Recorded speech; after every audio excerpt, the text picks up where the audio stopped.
Hello, je profite de mon petit café pour vous parler de l'objet artistique de la box, The Ghost Box. C'est un petit porte-clés, on peut accrocher à un sac, à un passant de pantalon, enfin bref, on peut accessoriser de différentes manières. Je vous ferai une petite vidéo là-dessus la prochaine fois.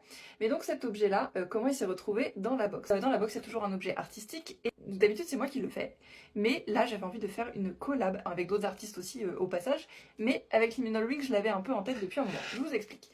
Liminal Rings, elle fait des colliers, des bracelets et des bagues même, des boucles d'oreilles en chainmail. Elle assemble des anneaux, un peu façon côte de maille, pour faire des motifs. Et voilà, et j'adore. J'ai ce collier-là que je mets très souvent. Et en gros, ce collier-là, pour la petite histoire, je l'ai gagné à un concours. En gros, il y avait la streameuse Marie Kigai qui avait fait un concours pour son anniversaire. Elle avait invité des artistes à proposer des lots qu'elle faisait gagner à son chat. Moi j'ai fait gagner un lot sur cet événement-là et Liminal Rings aussi. On s'est rendu compte que les deux personnes respectives qui avaient gagné nos lots n'étaient jamais venues récupérer leur lot quoi, après un certain moment. Marie a suggéré qu'on s'échange nos lots tout simplement. Donc du coup, Liminal Rings, elle a choisi un de mes tote bags et moi j'ai choisi un de ses colliers que vraiment j'adore. Donc c'est comme ça que j'ai découvert son travail. On s'est rencontrés à la convention de tatouage de Rennes et je lui ai déjà parlé un petit peu de ce projet-là. Alors à la base, ce que j'avais en tête, c'était plutôt de vous mettre tous les éléments pour pouvoir réaliser un petit bracelet par exemple avec des patterns comme ça, et que vous le fassiez vous-même. Voilà, c'était censé être l'objet créatif plutôt d'une box, c'était ça que j'avais en tête au début.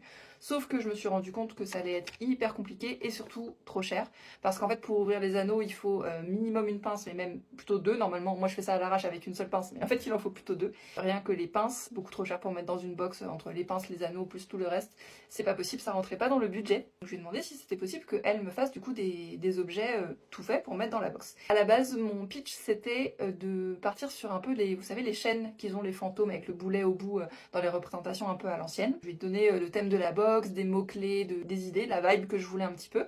Et elle m'a fait des propositions. Au début c'était ce petit motif là, juste le premier, il se répétait pas. Et il y avait une chaîne et puis une petite boule au bout qui rappelait la petite boule du fantôme. Moi j'ai vraiment en tête plutôt un pattern comme ça. Et là le fait qu'elle ait mis des piercings dedans, sachant que moi j'ai été perceuse pendant un moment, j'aime beaucoup. Et je trouvais que c'était très mignon, je trouvais presque qu'on voyait un petit visage, je sais pas, j'aimais beaucoup. Et je lui ai dit bah en fait c'était pas vraiment ce que j'avais en tête, mais franchement j'aime trop. Ensuite elle a fait une version avec donc 2 fois le motif. Et en bas, j'ai suggéré une petite pique. Elle m'a fait cette proposition-là. Et j'étais là, franchement, nickel. C'était plus équilibré que la première version. Et juste, c'était parfait, quoi. Genre, j'aime vraiment beaucoup. Et je trouve que c'est très représentatif de son style. J'ai dit banco, let's go, on part là-dessus. Et voilà, et c'est comme ça que elle vous a fait ces magnifiques pièces qui sont donc dans les box. Donc j'espère que ça vous plaira parce que moi vraiment je suis trop contente d'avoir fait cette collab. Elle est adorable, elle fait des bijoux incroyables, donc franchement n'hésitez pas à aller voir son taf. Et puis bah, si ça vous intéresse, donc cet objet-là est uniquement dans la box. Voilà, c'est vraiment un objet qu'elle a créé que pour ça. Donc en édition très limitée, puisque il y a 15 box de prévues et donc il y a 15 bijoux comme ça. Et c'est tout. Donc ben, n'hésitez pas à jeter un coup d'œil à la box si ça vous plaît et au travail de Liminal Rings. Salut!